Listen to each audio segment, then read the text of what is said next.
I will call this meeting to order at 10 o'clock. Linda will read the land acknowledgement. The city of Thorold is situated on treaty land. This land is steeped in the rich history of the First Nations, such as the Hattaway-Darunk, Haudenosaunee, and Anishinaabe, including the Mississaugas of the Credit First Nation. There are many First Nations, Métis, and Inuit people from across Turtle Island that live and work in Niagara today. The city of Thorold stands with all Indigenous people, past and present, in promoting the wise stewardship of the lands on which we live. Thank you. Are there any declarations of interest? Councillor? Yes, Madam Chair. The item that deals with the Monroe House, if we deal with that today, I will be recusing from any discussion there as I live in the house. All right, and I have the same declaration of interest regarding the Monroe House. Can I have a mover and a seconder to adopt the agenda, please? Linda. Linda moves. has moved, Wynne has seconded. I call the question, all those in favor? Anyone opposed? No, then that is carried. Can I have a mover and a seconder for the adoption of the minutes of our last meeting, please? Tom has moved, Dave has seconded. All those in favor? Anyone opposed? All right, then that is carried as well. First thing on our agenda is a new item. I'll call on Mark Davidson, Senior Development Planner, and on John Lally and Cam Lang to speak to this particular matter. Thank you, Madam Chair. The property that we've got delegating today is 11 Front Street South, and we had an opportunity to do a pre-consultation on this site. It is a designated structure, and the proponents are looking to develop the back of the property. It's a separate building from the existing designated structure, and it's for, I believe it's 9 residential units in the back. So what we're speaking about today is conceptually the idea of a cultural heritage assessment and whether that would be required from the committee for this development anyway. So if I can, I'll just turn it over to Cam and John, and they can kind of give you the details of the proposal.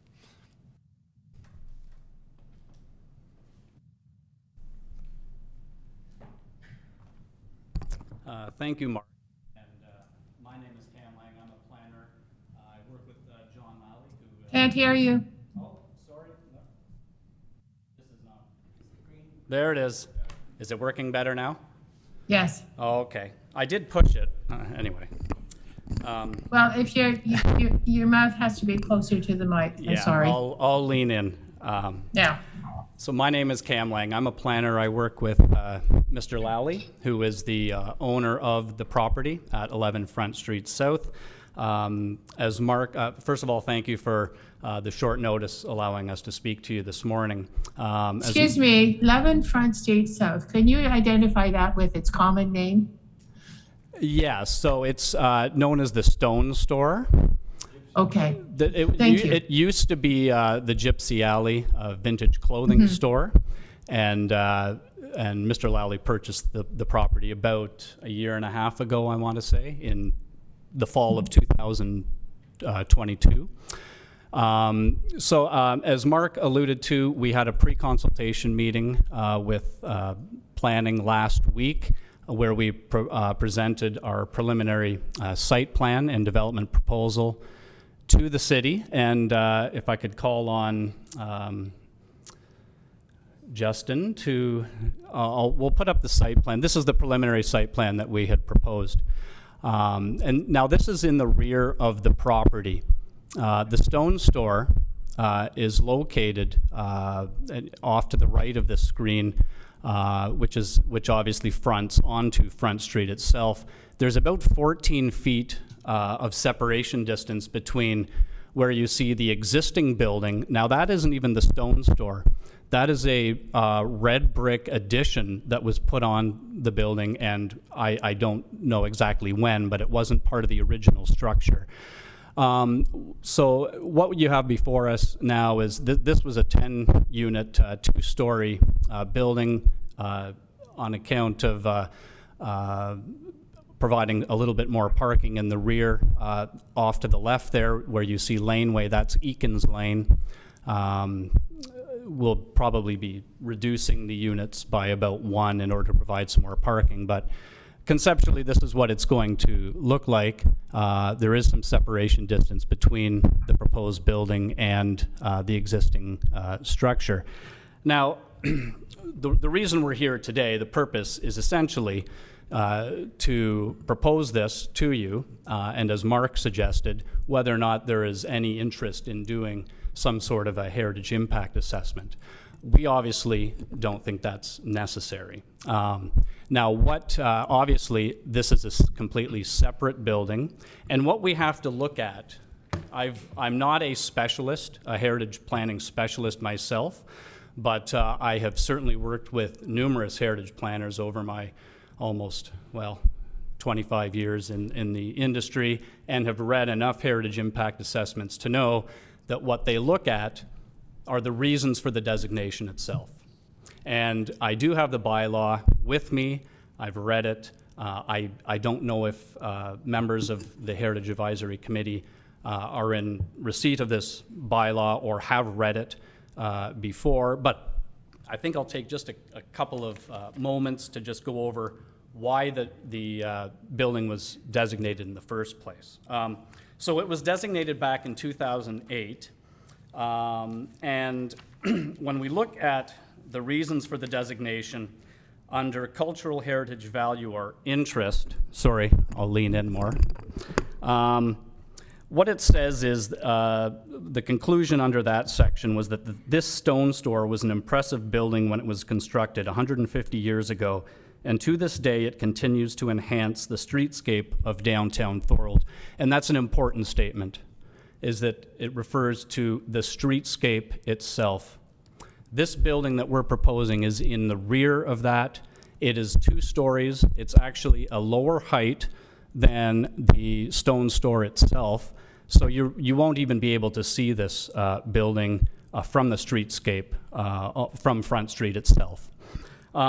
Other reasons, under architectural value, one of the main reasons it is referred to as the stone store, and it's because I suppose that there was a master builder, stonemason William Martin, who constructed many outstanding buildings between 1853 and 1857. This happened to be one of them. This section goes on to talk about a lot of the interior, sort of the ornamentation within the interior, including the windows, brackets, columns, the gable ends, the tin ceiling. So all of these things, and John is going to speak in a moment about the improvements he's actually made to the building as well.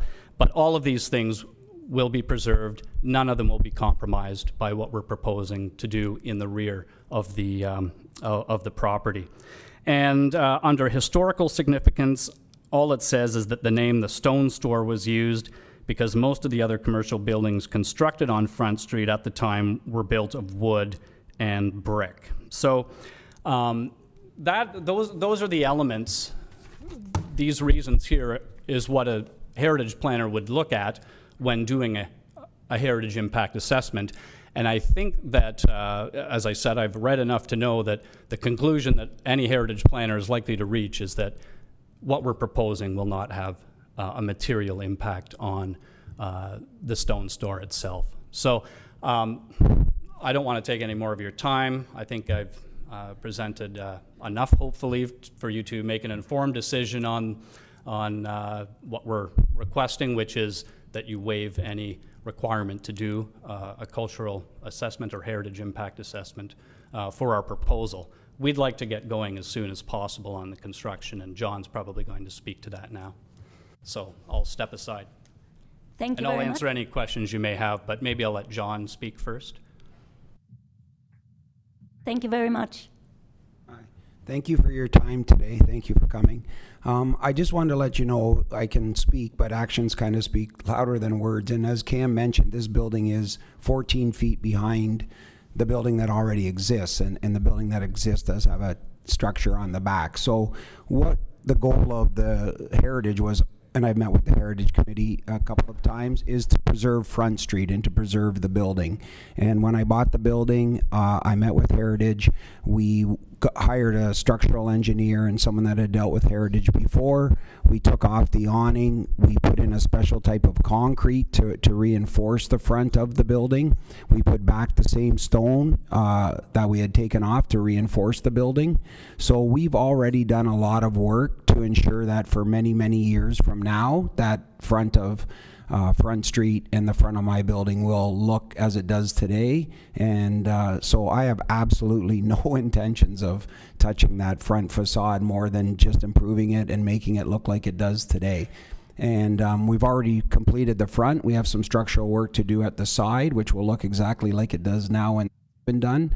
But as far as the heritage protected part at the front, we've I feel we did a fantastic job trying to make it look exactly, when you read what Cam wanted the bylaw to keep intact. We kept all that intact, and that's our goal moving forward for many, many years to go. So just wanted to let you know that. Thank you. Thank you very much. Yes, Mark. Thank you, Madam Chair. Just one thing to add for committee. The conceptual drawing that's in front of us is really what we're discussing today. So if committee decides that a cultural heritage assessment isn't required for this development, it doesn't preclude the committee from asking for a cultural heritage assessment on future development on this site. So I want to just kind of draw that distinction, is we're dealing with a development that's in front of us right now. If in the future they come in and they want to make modifications to the site, we can ask for a cultural heritage assessment in the future if we don't ask for one today. Great, thank you very much. Justin, do you have the elevation drawing of the project? Yes, 1 second here. Just to refresh the committee, I mean, everybody should have seen it on the Heritage Committee agenda. But just to refresh your memory, what it will look like. Trying to get it up. Hold on.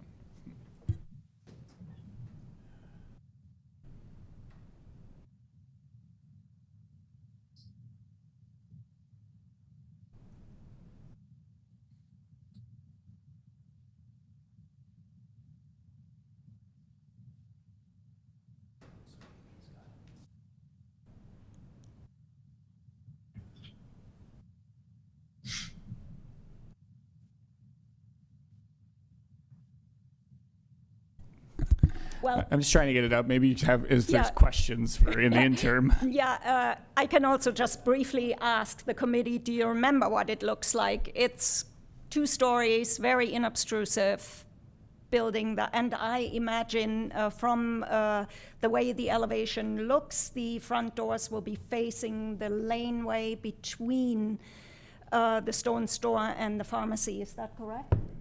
Yeah. Okay. So do you, I'm asking the members, do you remember what the drawing looks like? No. There will be enough parking spaces for the residents of these.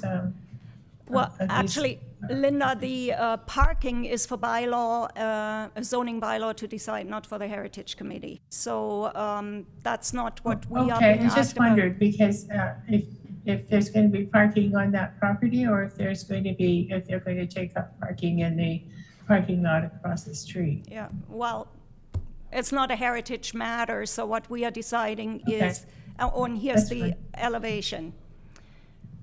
So, any comments from the committee with regard to this building? Yes, Councillor? Thank you, Madam Chair. This question probably will go to you, John, but may go to Cam. I know you had a structural engineer into the stone store. Was there any identifying issues in terms of the structure of the basement when the structural engineer came in? So luckily, before I bought it, the old owners had reinforced the basement. Like down, there's about a 6.5 foot basement in the building. So it's all been reinforced. And then from the facade there, when we had to take off the awning, we put in this special type of concrete that's strong to keep the windows and everything above from the second story. But the entire building's been done maybe 10, 15 years ago. So what used to be maybe like an 8 foot footing is now like a 24 by 24 probably inch footing, and there's 2 of them redone in the basement. So structurally the building's good, and yeah, structurally it's a good building. Yeah. Great, thank you. Thank you. He did give me a list of 3 things that we could improve on, and I've done 2 of the 3. The third thing on the side of the building, when you go down the laneway, is just reinforce up underneath that crazy thing they built not that years ago. That's not part of the heritage, by the way. But anyways, to dig that up and then reinforce under there with some concrete and rebar. So that was his third suggestion. But the main thing in the basement, it was excellent. Yeah, it was really good. Thank you. Okay, thank you very much, John. Any other comments? Tom? Just a question, please, if you don't mind. The footprint of the new building, is there any evidence of any existing building that had been there previously, or has this always been a vacant land, basically? Yes, it was always vacant land, yes. Thank you.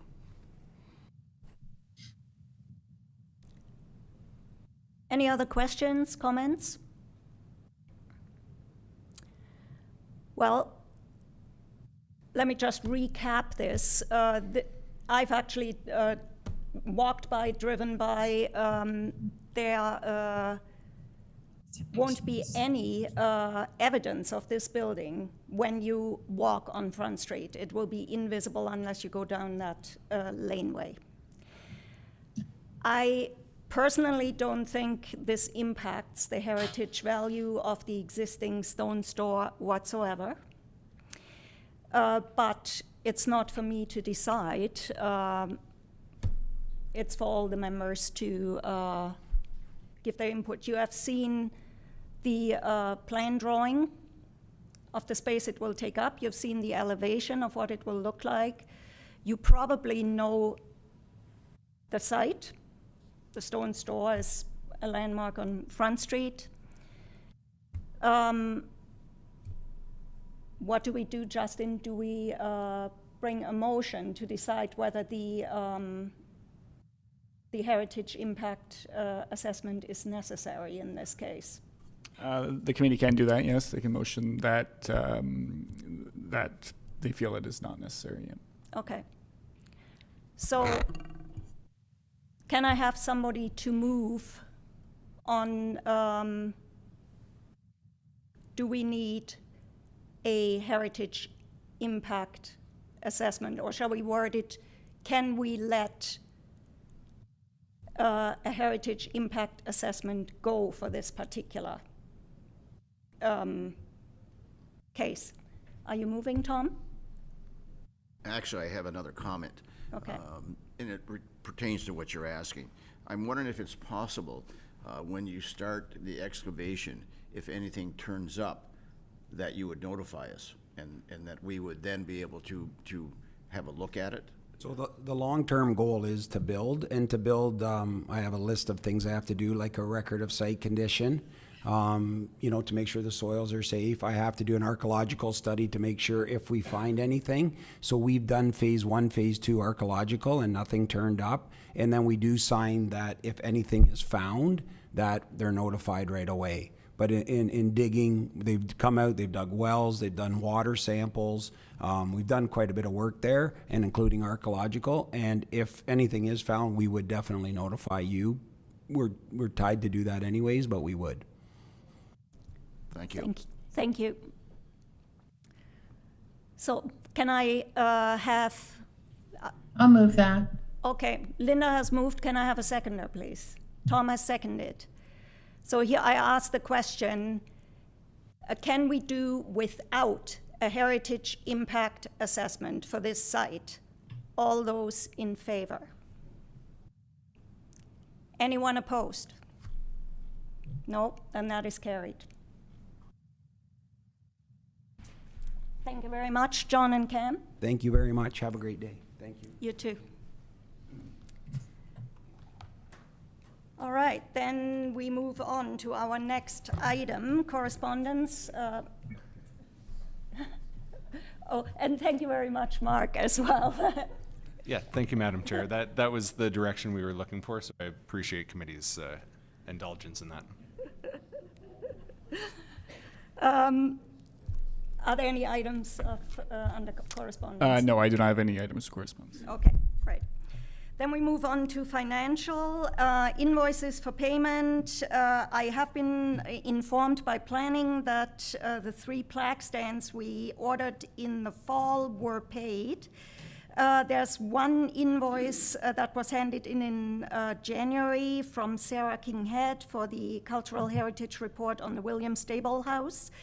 Morgan informed me a few weeks ago that the invoice was being processed.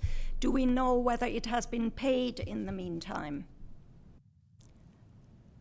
Has anybody heard anything to that effect? Justin, Nick? No? I'll check back with Morgan and make sure that it has been paid. That was still an invoice that was coming out of the 2023 budget. And Beaver Dam's book sales, I actually sent Matthew a note about this. We talked about it last time, that none of us knew how much the books actually were being sold for. And when we sell some of them, how do we get the money to City Hall? Generally, I assume they would be sold at events. Most likely, people would be paying in cash. And of course, we'll be perfectly happy to come to City Hall with our little cash box, but we'd like to have some input how this is done correctly. But it's not an urgent matter right now. There are no, we haven't had any events where any of these books were sold, but come the summer when we will be present at much more frequently publicly, then that could be an opportunity to offer these books up for sale, and then we should know how we deal with the invoicing and the money. Yes, Justin? So in talking with the city clerk, Matthew is not sure either, and I reached out to finance, but haven't heard anything yet. Okay, all right. Well, I'm sure it will be figured out eventually. We just want to do it correctly right from the start. And third item under financial is the budget 2024. Councillor, do you have a comment with regard to that? Thank you, Madam Chair. No?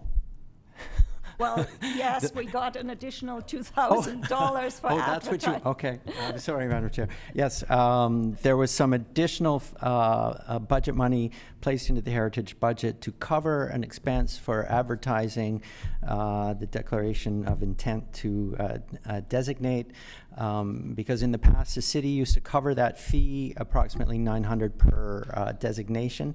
But we've been asked, the Heritage Committee has been asked, as you know, to cover that cost. So it's just simply a shifting of monies from one line to another so that the Heritage budget has the money to pay for those designation intentions.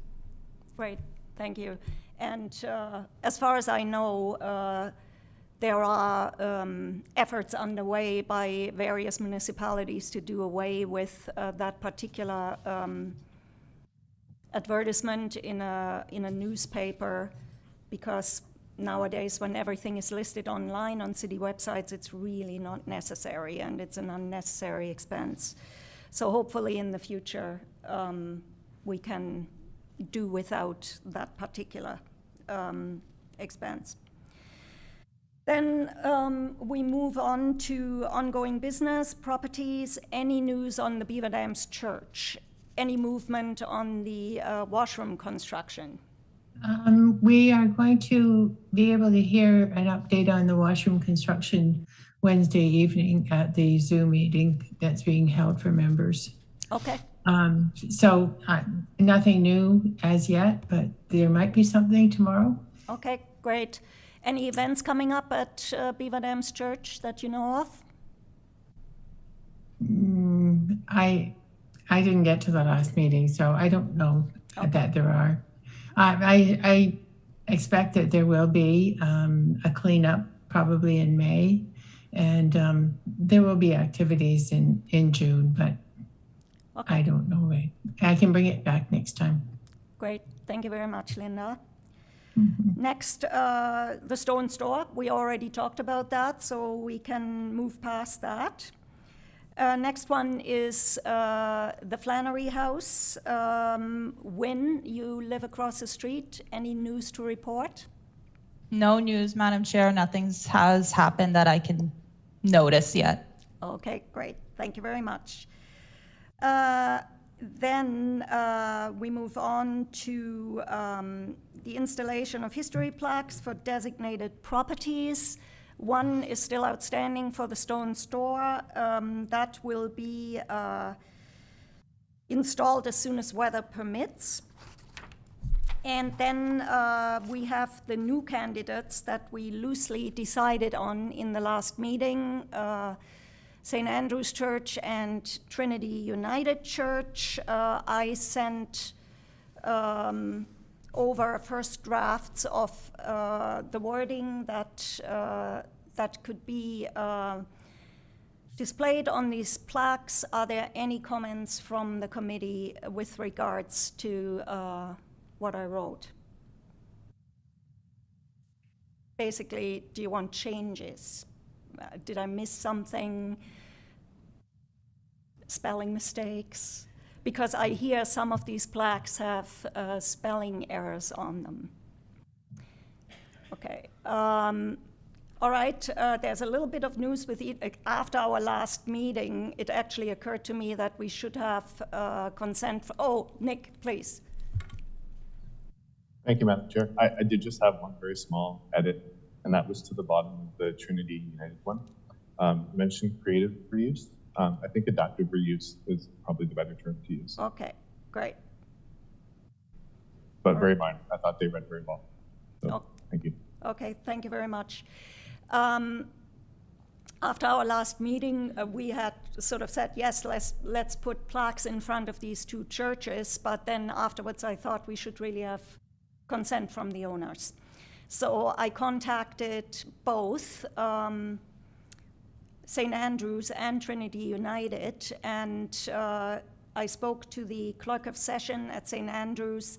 She was very much in favor. It is the 150th year of the church's completion this year. They have celebrations in May. She thought to put up a plaque would be very fitting, but she will bring it to session and let me know about what is decided. I assume that hasn't happened yet because I haven't heard back, but I will also contact her again just in case she has forgotten.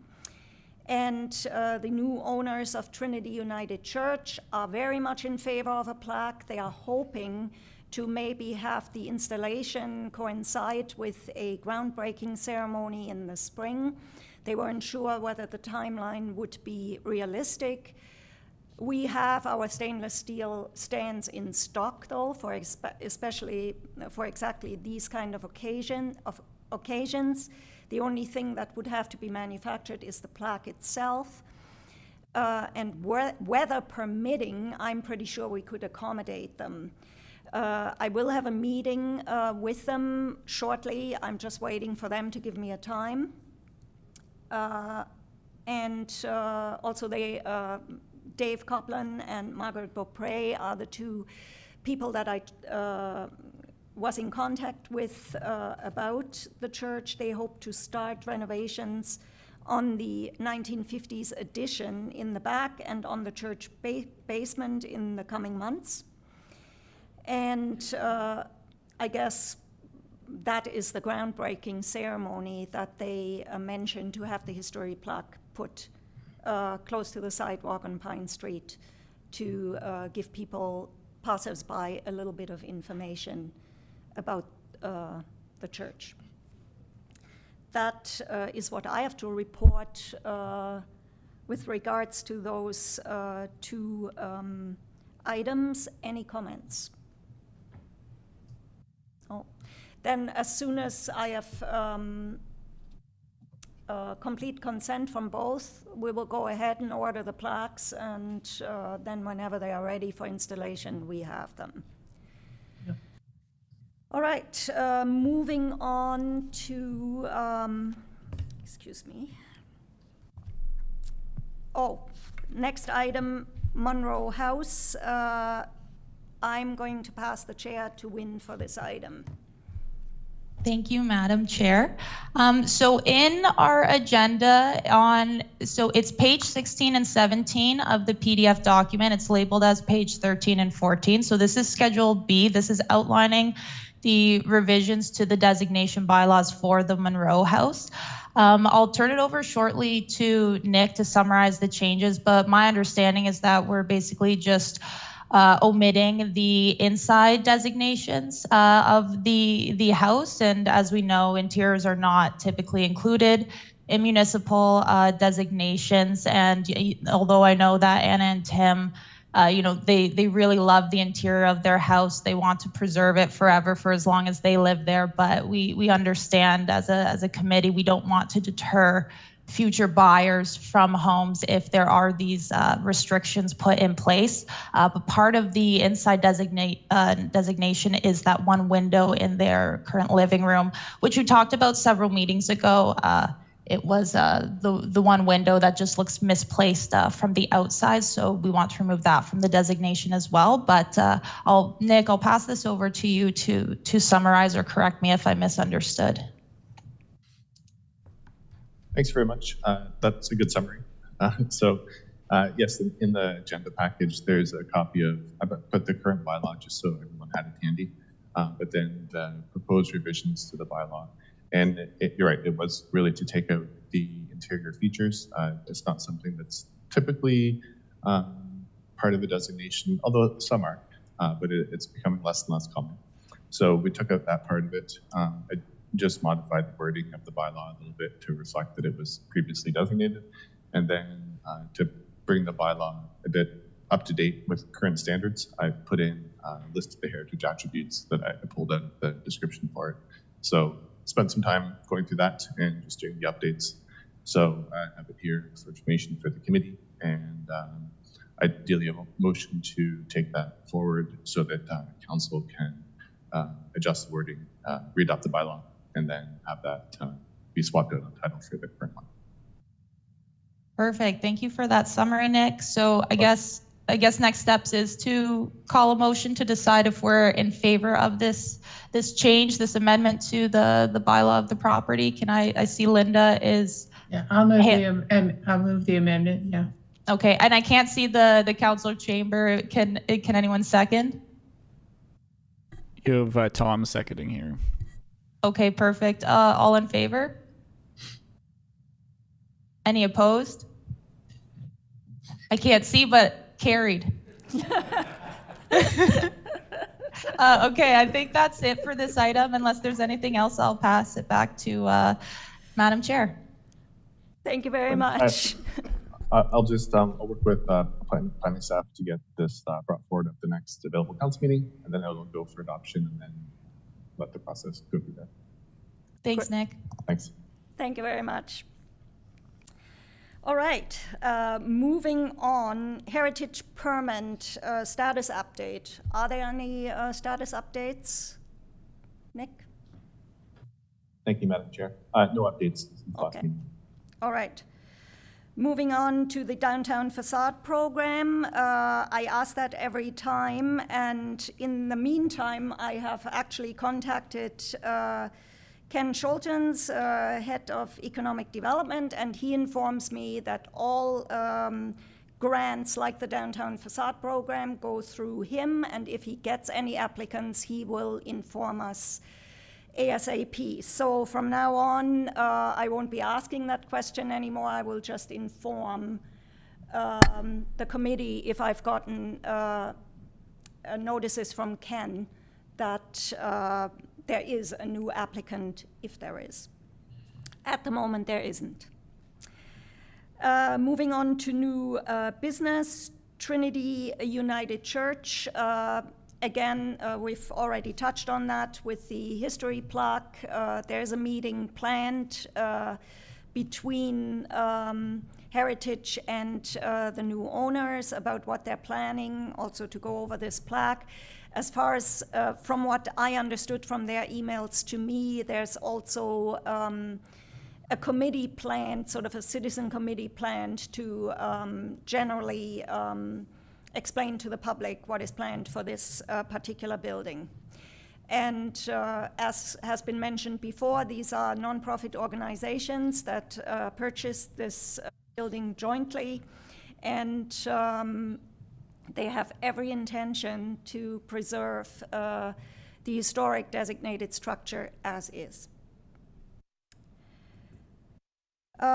Moving on to our newest designation project, the William Stable House.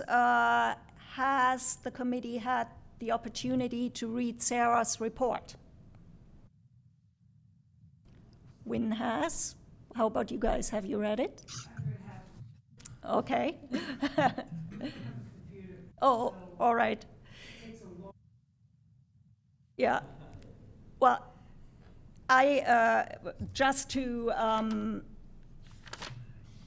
summarize Sarah's conclusions.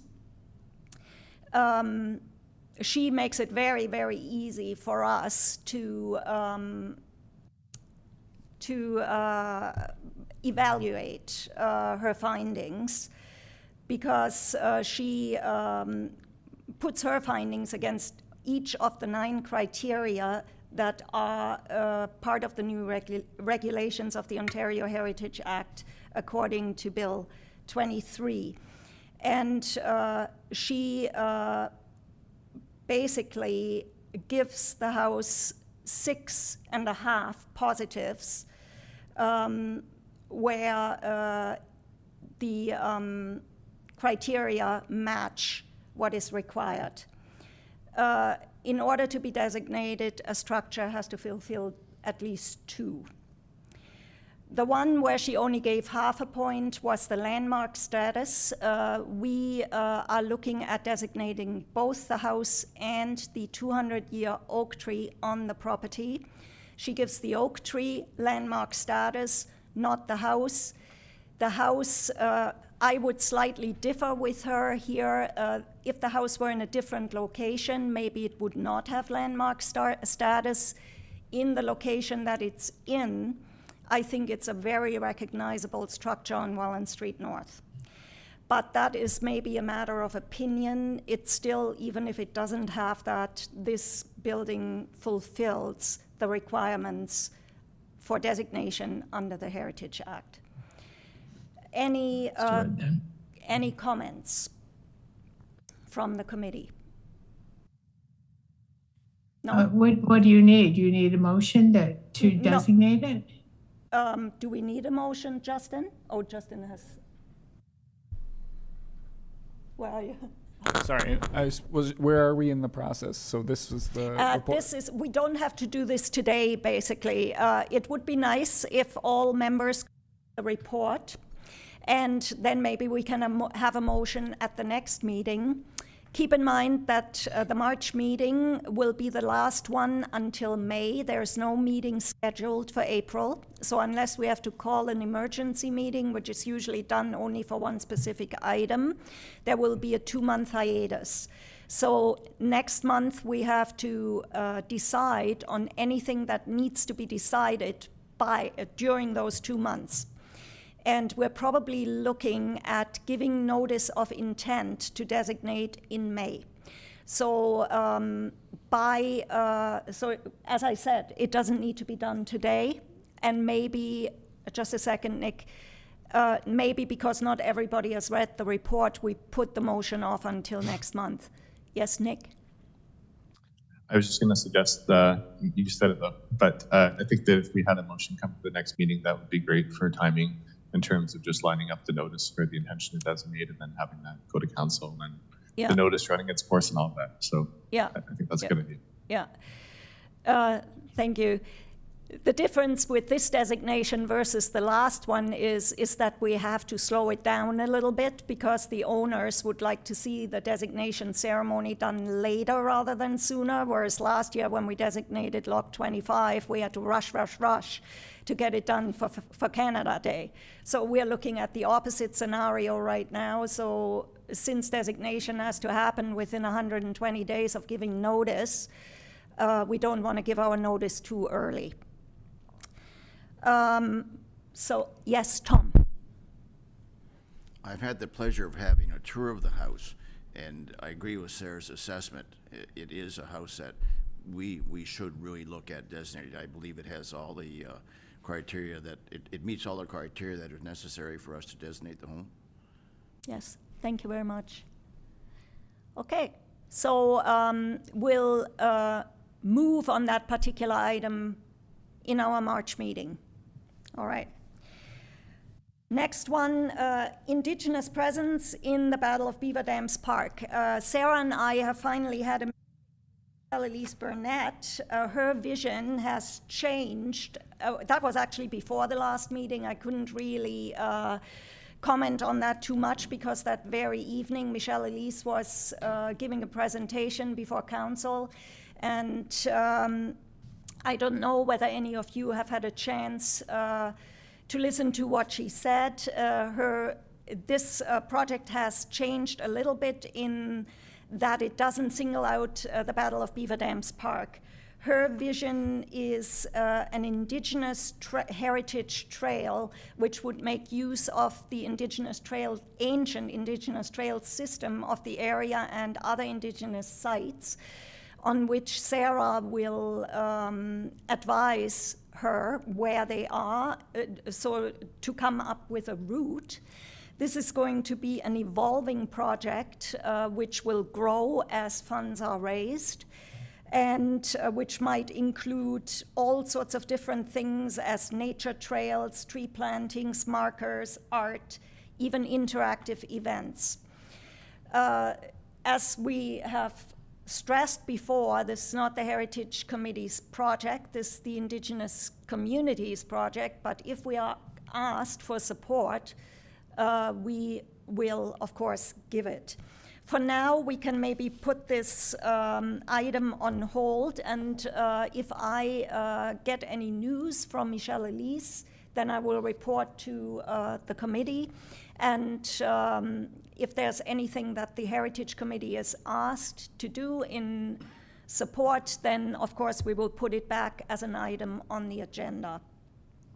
But for now, Michelle Elise has to come up with concepts, she has to fundraise, she has to probably try and get access to government grants, so that will be a lengthy process. So for now, we can take it off our agenda, and when there's news, and when there's actually something for us to do, it will come back on. All right, any comments? No? Okay, then we move on to information sessions for real estate agents. I have been in contact with Milan Kurvic about this. He is the real estate agent who would like to organize info sessions for his colleagues and himself to inform the real estate community about designated structures and heritage in general. He also is the owner of a heritage property here in Thorold. At first they were looking at the first session to take place in January. That didn't happen. They are going through renovations of their offices, and that is still not complete. He is now gearing towards April for the first session. He would like us to do a PowerPoint presentation, and then, of course, we would be open for questions. So what I suggest is that that presentation also include not only designations, but why preservation is important in the first place. I think the real estate community should know that as well, know about adaptive reuse, know about preserving old buildings, enhancing them, maybe adding to them rather than tearing them down and starting new. And then obviously also the particular information both real estate agents and potential buyers need to have when it comes to designated properties. The do's and don'ts, how to address the myths, and with potential buyers. And so, yeah, I will get the info ready, and we can maybe use some of the info that we had in our presentation to council last year and gear it more towards what is needed here, and then add the particular things that we need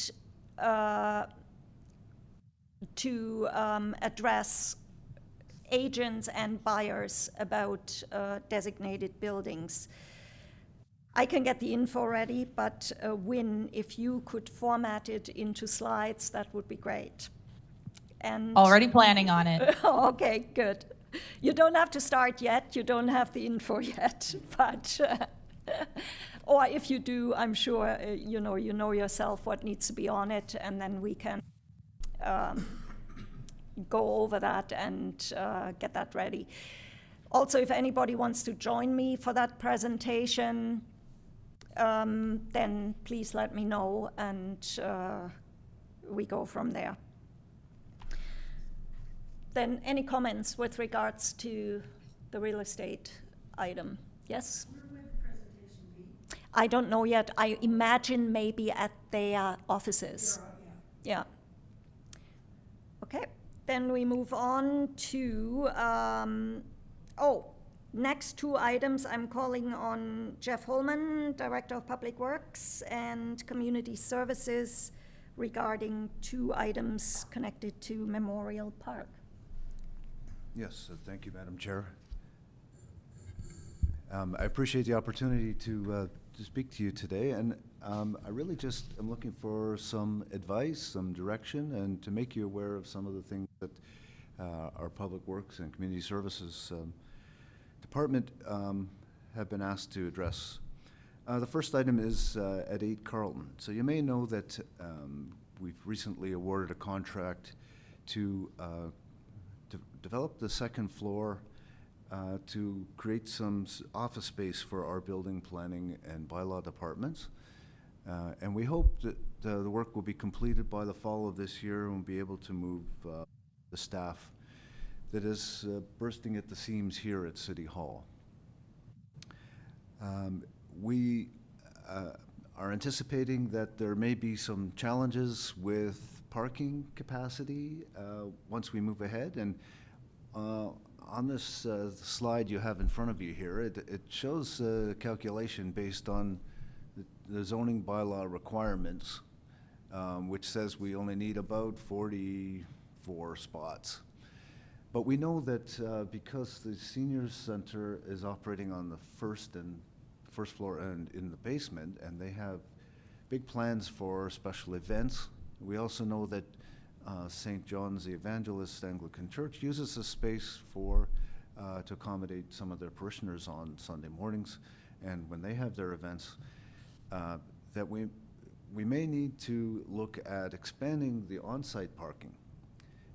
We are mindful and respectful of the fact that we are very close to Memorial Park, which has a special place in this community.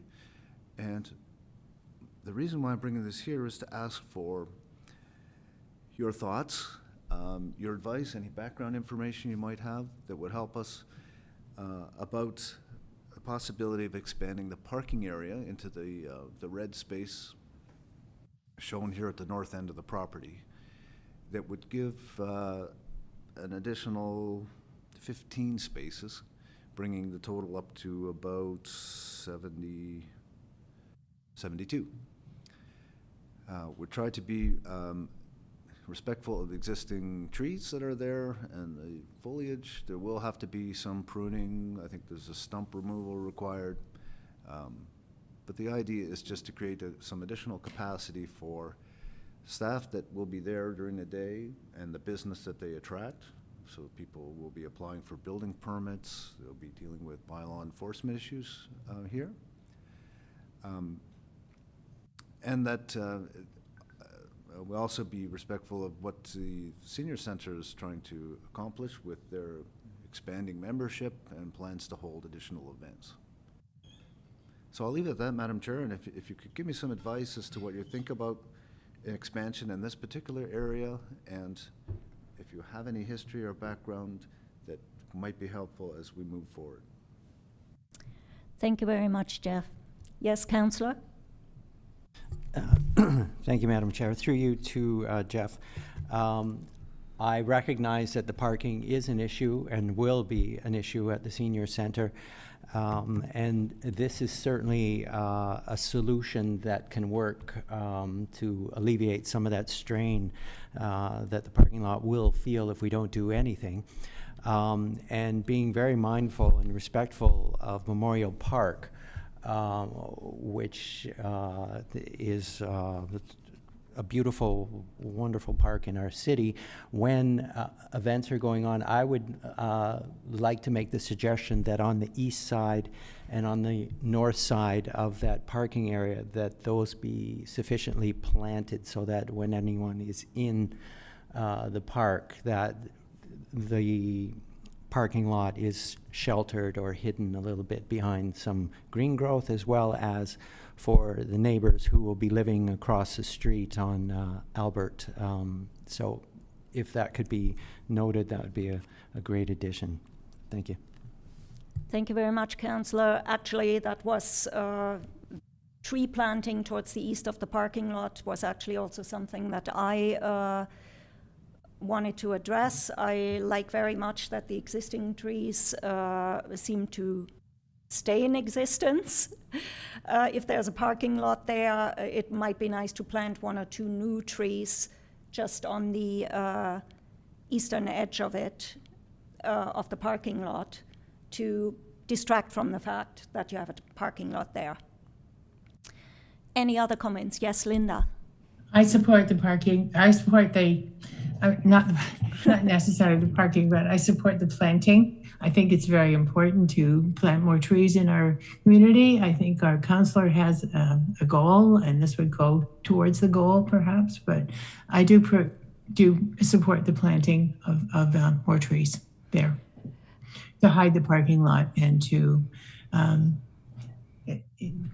well, not to disturb the people on Albert Street from their peaceful look at the park. Okay, but any other comments with regards to adding additional parking on that particular lot? I unfortunately don't have any backstory to that particular area. I'm not even sure whether that section is actually part of Memorial Park. It's probably part of the plot that the senior center belongs to. Any comments from the committee? I think it's a solution as long as it's done as inobtrusively as possible with additional planting once the parking lot is in place, some shrubs, some additional trees, and that will give the city the opportunity to actually use this building, which right now I understand stands empty on the second floor.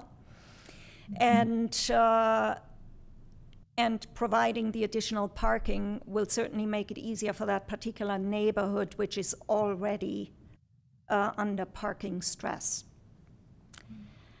Do we have to have a motion on this, or is this just sort of an advisory thing so that... Madam Chair, I'd like to be able to counsel when I bring my report forward that, that you have reviewed it and had the opportunity to provide the comments. I'll take the landscaping requests important part of it. But a resolution, I think that in your report, you can say that this was brought to the committee and that they recommended more trees is probably sufficient. Yeah, if you're comfortable with that. yeah, I'm comfortable with that. Everybody else? Okay.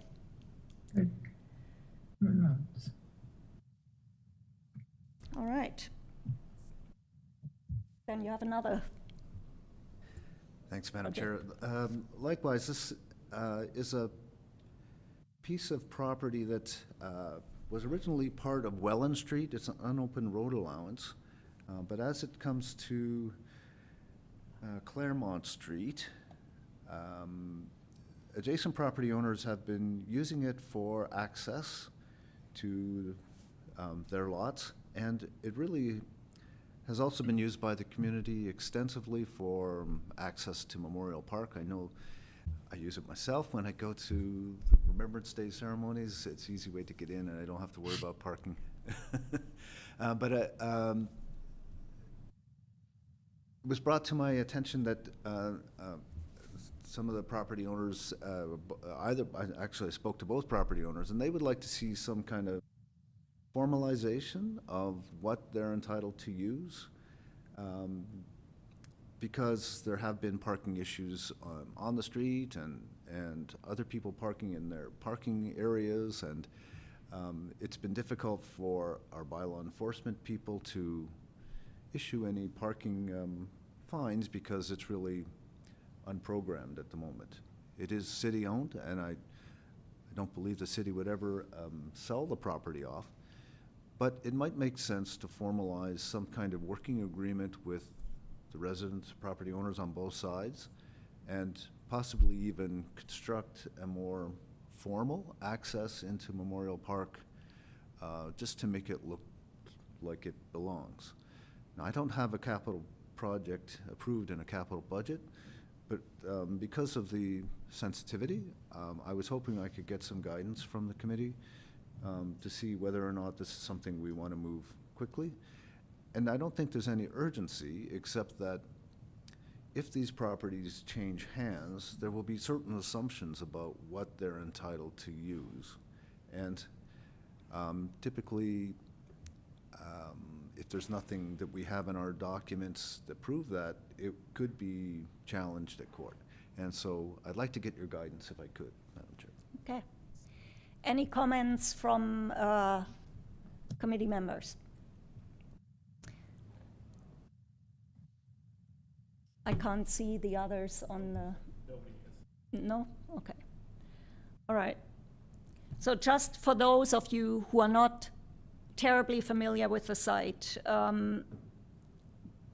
the property we're talking about is basically the extension of Welland Street, which you see down at the bottom here.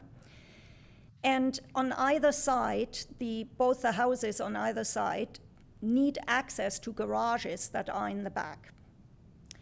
The middle of this particular property is planted with trees and shrubs, and from what I have been told by neighboring residents is that this used to be a community garden that was, upkept and planted. It has gone a little bit wild over the last few years. However, there's nice trees there, which would be nice to preserve. It's green space, it's an extension of the park.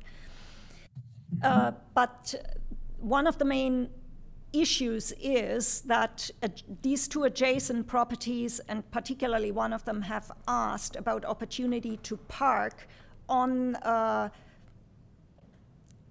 part of that land, which isn't strictly their, well, it's not their property, but it's the access lane to their garage. And I guess what you're asking is, do we let adjacent property owners lease part of this land from the city to park their cars there? Through you, Madam Chair, that would be one of the options, would be to look at allowing some exclusive use of some or part of that property, recognizing that we want to maintain at least a pedestrian access to the Memorial Park through there. Yeah. And as you said, a formalized pedestrian access to Memorial Park would be nice. Then anybody accessing the park would also, generally stick to that rather than traipsing all over that area. The leasing of the parking space, I assume, would be exclusively to the adjacent properties, or at least they would have first dibs at those leases. Through you, Madam Chair, I think so. And then it's likely we would have to make those arrangements on both sides for both property owners through there. Yeah. Then the question would be, how much space do they need? Would there be fencing? Would there be landscaping? Would there be signage? And those responsibilities are typically passed on to the lessor. Yeah. But it also is an opportunity for us to maybe formalize the entrance, Yeah. so that people know that it's there, Yeah, and exactly. and they stay, and then the privacy of the property owners on either side are respected as well. Yeah. Yes, Councillor. Thank you, Madam Chair. This is through you to Jeff once again.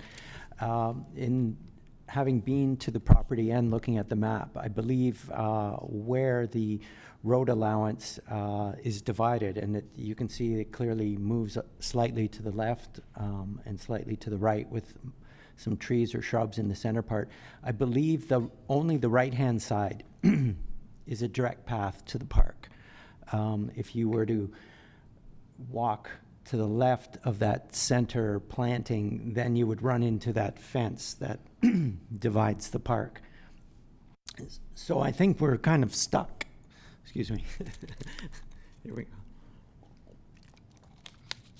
I think we're kind of stuck with where we're going to put the pathway. Otherwise, if we were to go to the left, it wouldn't make a lot of sense. I think we'd be moving to the left or to the west, and then it would head straight back to that fence, and then you'd have to jog around to get into the opening of the park. So that's something that we have to keep in mind, that there's only so much that we can do there. I do like the fact that we would be making an obvious entrance walking path to the park, because right now a lot of people probably don't even know they can access the park from there. And it would be a nice addition. So that whole area has sort of just been left to grow as it's been untouched. So it definitely, if we are going to put in a path, we're going to need to ensure that it's clear to the public, the signage is there, and that it works with both residents, so that we're not impeding one and favoring the other. So that is a little bit of a tricky balance there. And that's aside from the whole parking issue. We know that there are garages at the very, ones in the middle of that back property and the other ones at the very back. And if that is an option, in the end, we have to make sure that both property owners can access it. So it's a small little property, it's a tricky little property, and there may have to be a couple of different suggestions for solutions to make that right. So those are a couple of the points that I see as being challenging. Thank you, Councillor. Yeah, I just have something to add to this. If both those garages actually are fairly far to the back, and if both of them needed access to those garages, that, of course, means the trail would have to go somewhere through the middle. Am I correct there, Jeff? Yes, that's correct. But could it be a small trail that could go around the planting, at least the larger trees, so that it would be sort of a natural path that would lead to the park? It could have pavers so that people know it's there. But I'm just thinking, in order not to have to fell any trees to make it as sustainable as possible but without taking away accessibility.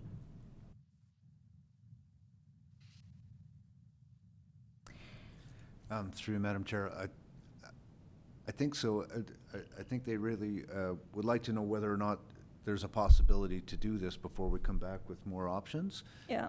But it might make sense to look at allowing the parking, the vehicle parking, to remain as close as we can to the front yard portion of the Yeah. adjacent lots, and that any access to the rear might be by pedestrian purposes only. Yeah. Because I don't think at the moment they're actually parking vehicles in those buildings at the rear. No, they're not, but isn't it, I might be completely misinformed, but if there's a garage there, doesn't there theoretically have to be access? They would say yes, but but in practice, no. If it's an unopened road allowance, in order to provide access, the road would have to be built to the current standard that would allow them 24/7 access, which means the cost of constructing a proper road there, which is not something I think we're really interested in. Yeah, no. Well, one thing that if whatever is decided on that plot, if it has a formal access path to the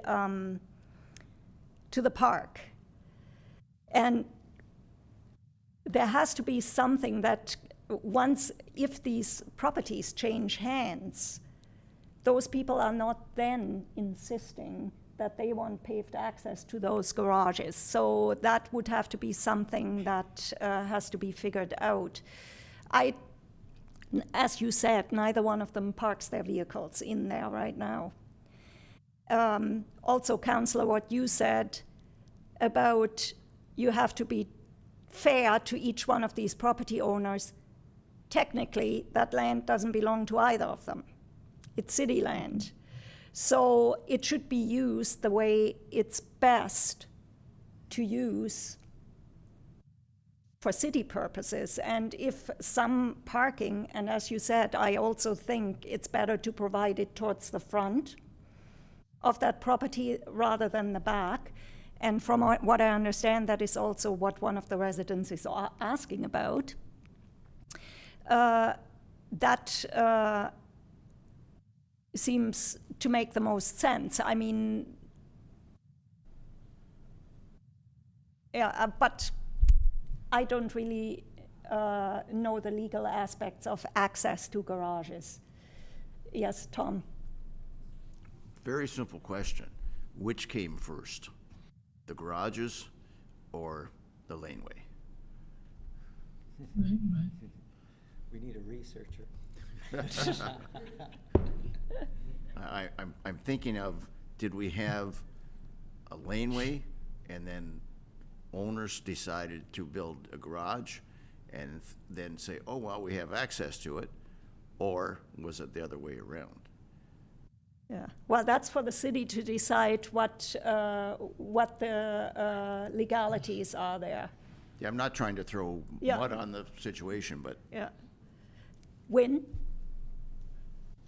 Sorry, I couldn't see you before. That's why I didn't. No worries, Madam Chair. I've been absorbing it all in while my hand's been up. I just wanted to general comments. I agree that we should make more and better use of the city-owned property. I really, really like the idea of a designated pathway into Memorial Park. And to Tom's point, which came first, like I walk this often, so it seems like just the way that the trees in Memorial Park are organized, and then the houses that follow on Albert into the laneway, it all looks like a seamless corridor where trees were probably planted the whole way across way back in the day. That's my assumption. I don't have any facts to back that up, but I do think that this is an important piece of property that we don't want to lose as an entryway into Memorial Park, but also understanding that we do have these property owners on lots 40 and 42 that they don't have like a garage or a driveway at the front face of their property on Claremont, like the rest of the homes on this street do. So it's striking that balance between how can they access where they need to go, how can we determine those clear lines of this is part of your property, or like at least city land that you have access to, and this is where the public can go. I really want to preserve all the greenery and the trees. I think that's like the nice kind of, you know, as someone is going into Memorial Park, it sets the tone. If it's completely bulldozed over to make just a clear path, it doesn't really set the tone. So I don't like that idea. I'm not coming up with any solutions in my rambling right now, but all I'm saying is I think it's really important to do something with this plot and make it work for both the landowners and the residents who access the park. So that's it. That's all I wanted to say. Thank you. No, thanks very much. It makes total sense. And also, if anybody is wondering, talking very limited parking here. So it wouldn't be like 10 spots. It would be, what, 2 spots? I would vote no spots at all. Like, just keep it a complete trail, like footpath accessed route, and the only spots available are the laneway access for 40 and 42 property owners. That would be my suggestion, because I think just adding cars or spaces there will take away from the existing greenery. The only thing is, if you give formal access to both those garages, you lose a lot more green than if you let a car park further to the front. Yes, Tom? Just another thought. I'm not trying to say mud onto a situation, but from the city's point of view, if we look at it and try to accommodate and have a laneway plus a walkway, where's the liability for the city? In terms of cars going through and then someone's walking and God forbid there's an incident or an accident, where's the liability for the city? Thank you, through you, Madam Chair. That's a really good question. I think at the moment, the city is the owner of the land. If there was an accident, slip, fall, some type of claim, it would end up on our desk. And because we don't have a formal way to transfer the risk through a lease agreement to the property owners, it would fall with the city. So another reason why we might want to kind of formalize the use of this property here. A good question. It's something that I think a lawyer needs to give us some advice on.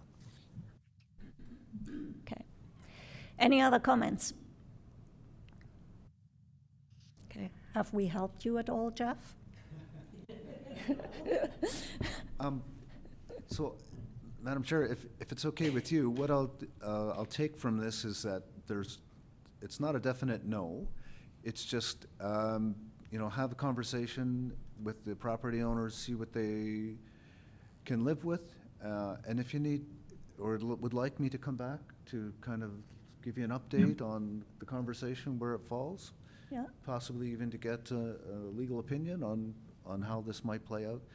It may be by the time they look at all the conditions and caveats and requirements for insurance and things like that, they may just say, you know what, we're not interested anymore. But I think it's important to at least come to some conclusion, and rather than just leave it hanging. Yeah, okay. I mean, one thing should also be said.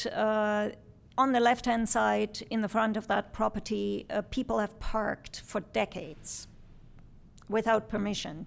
Nobody ever said anything. But then in the last few months, there have been reports of illegal parking on that spot, and this is how this landed on the city's desk, basically. Yes, Councillor? Thank you, Madam Chair. Just to summarize here, I think one thing that's come out of these discussions is that everyone wants to see a designated entrance to the park. So it is time that we start looking at that and making it very clear to residents that this is an entranceway. We can make it attractive, and that might be something to build into the budget for next year perhaps, or some other means. Yes, Dave? So those houses don't have a driveway. Would it be a cheaper project to put an entrance in the front of them? Can't hear him. Sorry. It's okay. Yeah, I was wondering, is that an option? Question was, and maybe you could put the plan back up, through you, Madam Chair, is there a possibility of looking at the front yards and putting a driveway on their own property? Yeah, like cross the, And, yeah. yeah, I think that's a good option to pursue. I mean, obviously, it'll involve some costs, some curb cuts and Yeah. driveway extensions and But some it of might those be less costs. than the whole, Then I that don't know. gives the whole right-of-way then, Yeah. to develop some type of a monument or a proper entranceway as Yeah. opposed to narrowing it down to, maybe 8 or 10 feet. yeah. Just a thought, yeah. Okay, thank you. Okay. Any other comments from members? No? Then shall we leave it at this for now, Jeff, and we bring it up again once, or do you need something else from us at this moment? Excellent feedback, Madam Chair. Perhaps I'll bring back an update to you when we collect more information, but certainly before we make any decisions or before we go to council. Okay, thank you so much. All right, then we move on to Thorold Tourism website. Now Ricardo isn't here, then I call on you, Justin, to walk us through that. So just presented that this sample of the website has been presented to the Tourism Community Liaison Group, and it was recommended that it come to you to take a look at. So it's on there to take a look through, and any general comments or anything like that will be directed to Ken Schultens to go with from there. Okay, thank you. Any comments from the committee? No? Well, I saw that Heritage has a place on that website, and I like that very much. I assume that's not the entire website, that there will be parts to it and how you can maneuver through. Yeah, okay. I also like the fact that certain businesses here in Thorold that we know are very popular and attract visitors are mentioned specifically. And yeah, but I'm not an expert on websites. Everybody here on the committee knows I'm hopeless when it comes to computers. So if there's anybody who knows about websites, and I'm looking at the vice chair, Madam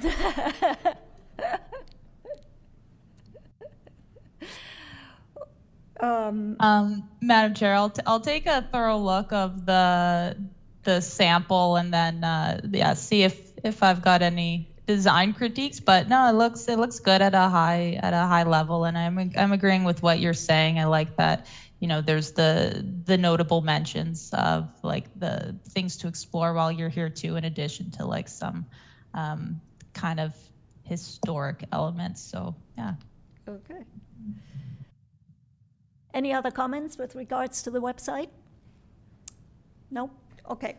Then we move on to our work plan designation priorities. We have a little bit of news about a property that we're targeting for designation this year. It is not an cast in stone thing yet, but the owners are very keen. And they are looking at insurance matters as we speak. They also want to do some improvements on the house before they talk to their insurance next time, because they're a little bit concerned that they will get their wrists slapped. But that is already underway from what I understand.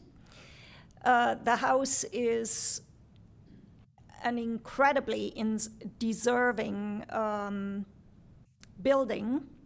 for designation. I do not want to mention addresses or names right now because it's not, the decision has not been made yet formally, but I'll keep everybody informed about how it proceeds. Then with other designation priorities, I see our meeting already runs longer than it usually does because of the presentations we've had today. So maybe I'm going to put that off until the next meeting, but I would like to bring up Heritage District designation, especially of our downtown strip next time, and just get some feedback again from you, Nick, about how realistic is it to actually implement that. But we don't have to get into that right now because we have already have a very full meeting today, so we can put that off until next month. Any other comments with regards to designations? Have I forgotten anything, Mary, about? Oh, Mary and Dave were instrumental, and Tom as well, in getting these particular owners of the house we're looking at right now interested. And I'm extremely appreciative that you got them to talk to us. That's fantastic. And we were even invited to see the interior, which is all there, original. It's really a fantastic candidate, and I'm very much hoping that that will come through. But if there are no further comments with regards to designations, then we move on to info events and fairs.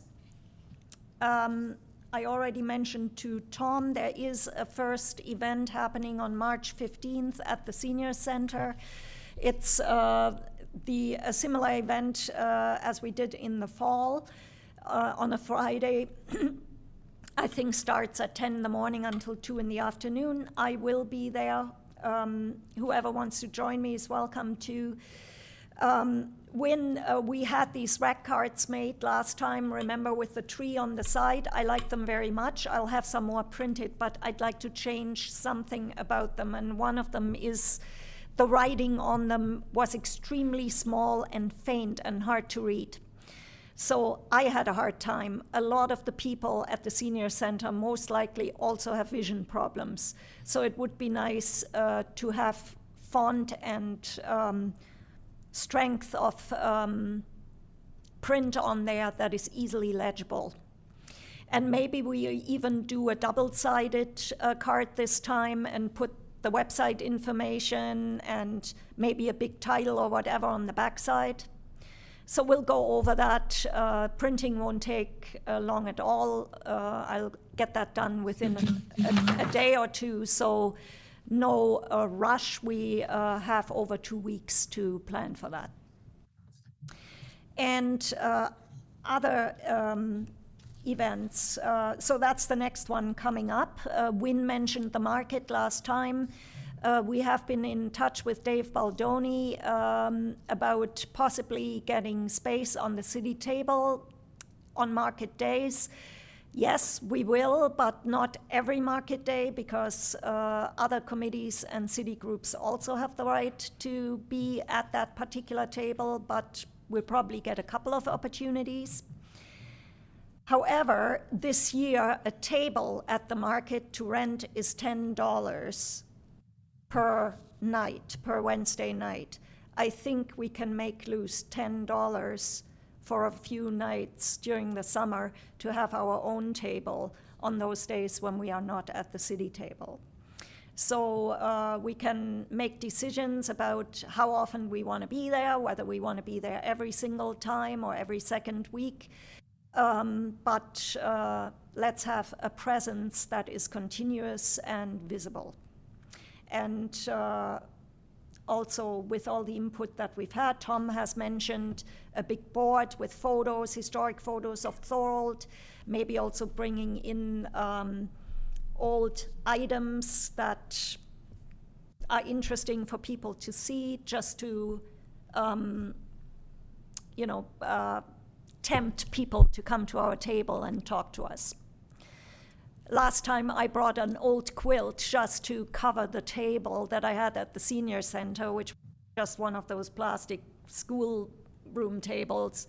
And I just thought, I make it look a bit prettier, and I brought a quilt. That quilt brought so many people to the table. Oh, look at that, my grandmother used to have one of those. It's just something, to catch people's attention. So little objets and things like that will be nice to have, and maybe also switch them up, not the same thing every time. There's also going to be Canada Day celebrations. Now, last year we had great presence there because we designated a structure in the park on Canada Day. Of course, we don't have that privilege this year. It's already designated. But if we could have a presence in the park, at least on one day during the Canada Day celebrations, that would be fantastic. I assume, who would I approach about that, Justin? I'd probably go through Dave and his group as well. Okay, great, awesome.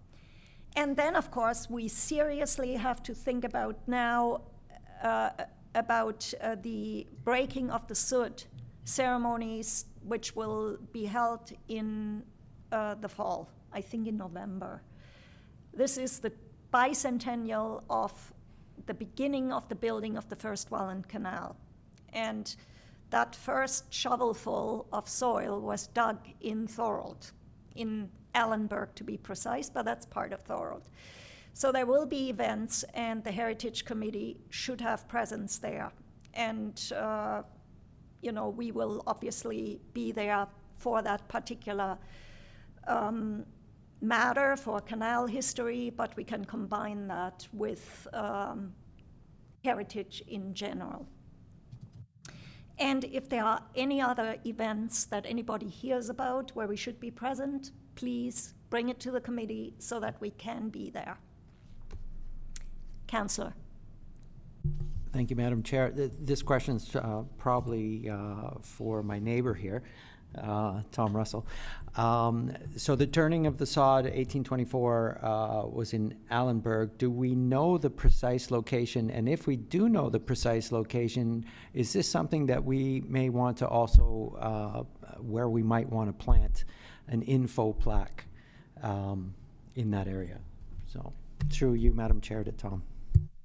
Thank you. Yes, we do know the location, and where the Allenburg Bridge is, there is a marker there now. There's a cairn there, and it's within a couple of feet of where the first ceremonial turning of the sod took place 200 years ago. Oh, okay. Yeah, but it's there. But that's a good idea. We should do something in addition to what's there now from the city's point of view to mark it. Okay, good. Yep. Specifically for the bicentennial. And, well, if I may, while we're talking, there's something else that I would like the committee to think about. In Port Robinson, the last remnants of the feeder canal are visible. It's open, full of trees at the moment. It's overgrown, but it's something that we should look at in terms of whether we put up some type of marking or designation there also, because it is a very, very significant part of the Welland Canal, the feeder canal, which brought the water to Port Robinson to actually feed into the canal from Port Robinson to Lake Ontario. Okay. So that particular item, why don't we put that off until next meeting? Maybe I will go to Port Robinson, have a look at the site, maybe take some pictures, and then we can show them to the committee and about the area. Yeah, we can take a look at it. That's a great idea. Okay, great, awesome. Next, any more comments with regards to info fairs? No? Okay, then moving on to towpath signage, blocking, that item we won't be talking about right now. There's so much, we've said that before, so much construction going on in the area that will be deferred until such a time when that actually becomes a reality to put up plaques and signage in that area. Next item is new official plan. There's probably no news yet, is there, Nick? No, there's not, Madam Chair. Okay. And then we have a couple of planning items. 11 Front Street South has already been dealt with, but we also have 21 Pine Street South right next door to, yes. So I'm going to ask if we can defer that until a future meeting because Mark had to leave early for another meeting. Okay, all right, we'll do that. So shall we do that at the next meeting in March? Likely then, but I'll discuss with Mark to make sure. Yep, okay. All right, and then we have roundtable discussion. Does anybody, yes, Councillor?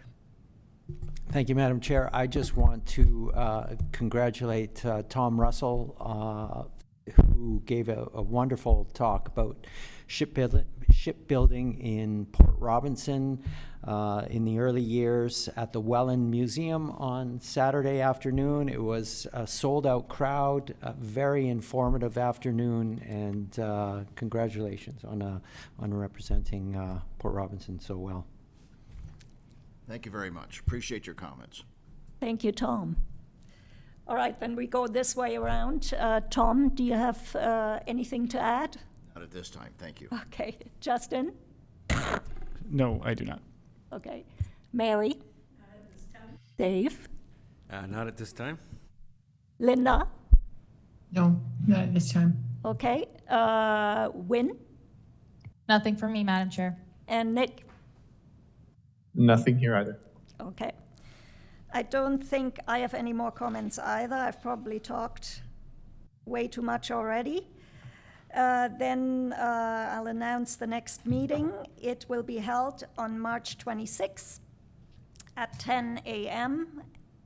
in hybrid format as usual. And there being no further business, this meeting is adjourned at 11:31. Thank you very much, everyone. This